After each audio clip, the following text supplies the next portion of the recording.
Well, this Rover is, for all intents and purposes, just looks like any normal Rover that you'd buy in the showroom.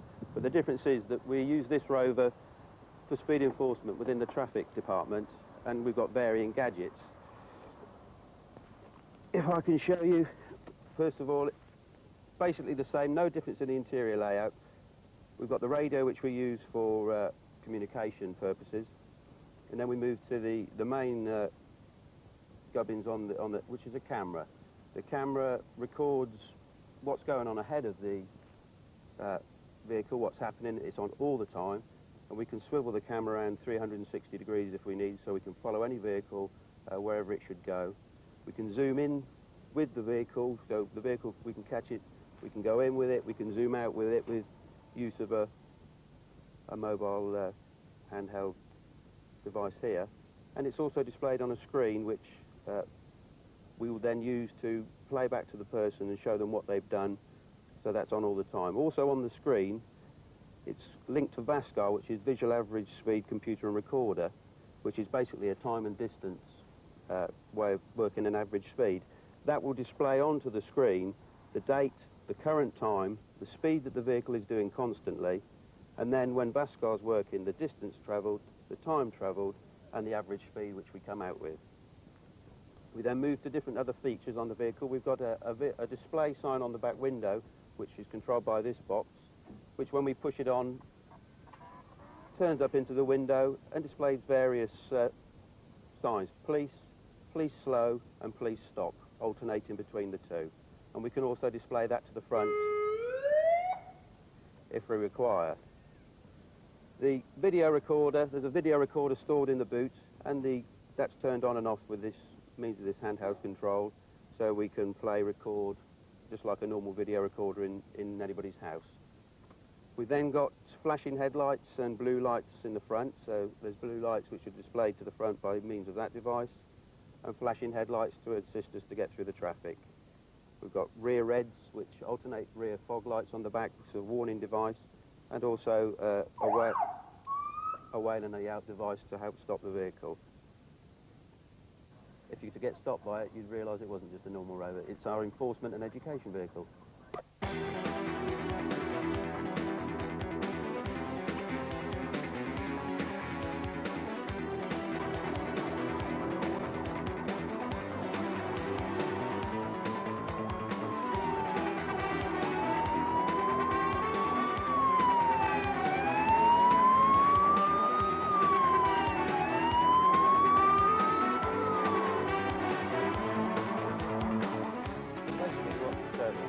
What we do with this car, it's called Tango Tango 30, and it's for speed enforcement and obviously speed driver education. What we see is video recorded, and we then show to the driver and either report the driver or give advice and caution in whichever we feel is the most appropriate action.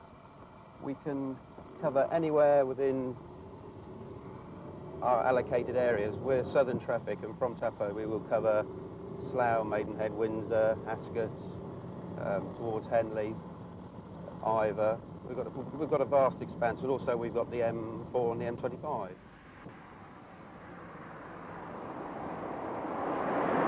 The majority of the public are totally surprised. As I said before, they're not looking for a police vehicle that doesn't look like a police vehicle.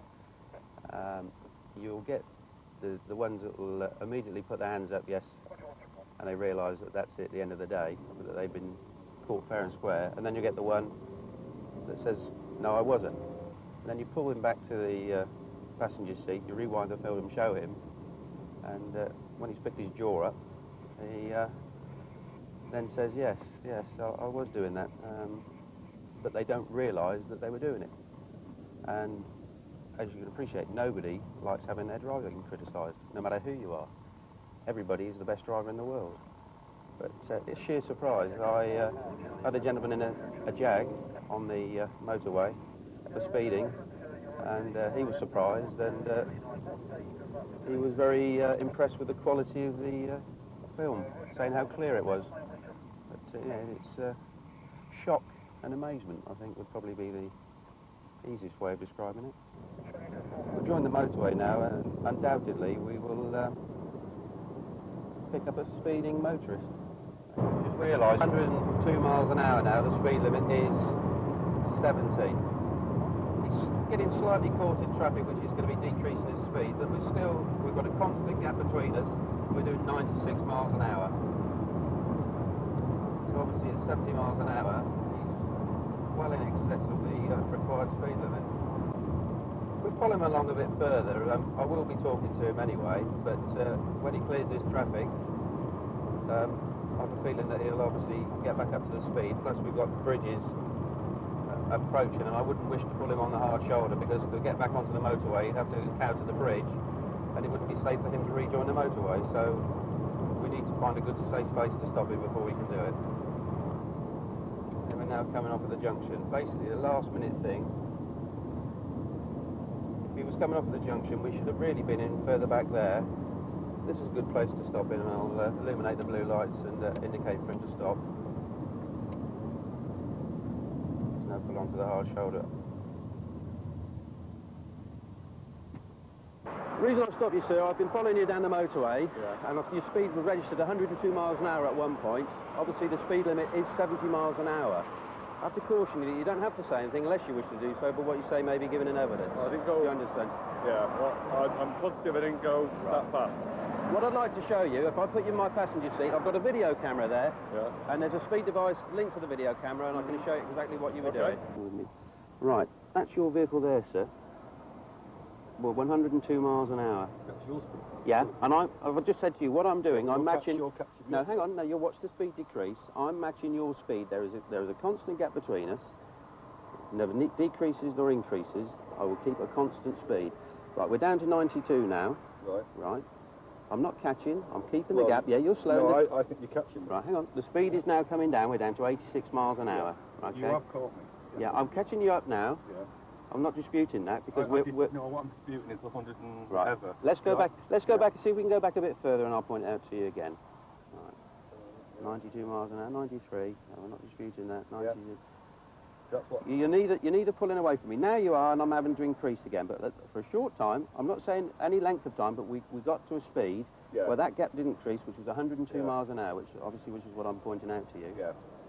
Right. Now you're beginning to get caught in traffic, and I'm obviously bringing my speed down accordingly with yourself. There's not such a great gap that there was. You know, obviously you're catching the traffic in front. We're still doing 92 miles an hour there. That's the speed I thought I was doing. Right. Okay. You just admitted to myself that you were doing 92. Is there any reason why you were doing such a speed? I was just basically going with the traffic. I knew I was doing but over 80, but I didn't think I was doing much, but I never travelled much above 90, to be quite honest. But obviously I've just proved that you did. I mean, the flow of the traffic, you say you were going with the flow of the traffic. You've caught the flow of the traffic up again. So the flow of the traffic is obviously going less than 90 miles an hour. Yeah? Well, there were some cars on the outside, like, I mean, you know, you're there. I'm there. Yeah. As I say, we're travelling along, the rough speed of the traffic is 78, 80 miles an hour. Yeah, I held my hands up to the... Yeah. And what I would also say to you, when you did come off at the junction, you left it rather late. I wasn't going to get off here, I was going to actually get off at the next one. Right. I was unsure which... You've got to treat everybody else as an idiot, okay? You coming off late may well have somebody else not accounting for that. Yeah. I'm not going to let you in. And next thing you know, you're spinning across the carriageway because we have an accident. All right. When you rejoin the motorway, can I get you to use the hard shoulder, build your speed up, and just then pull back out when it's safe to do so? Okay. All right then, thank you, sir. Just smile for the cameras. You can do that.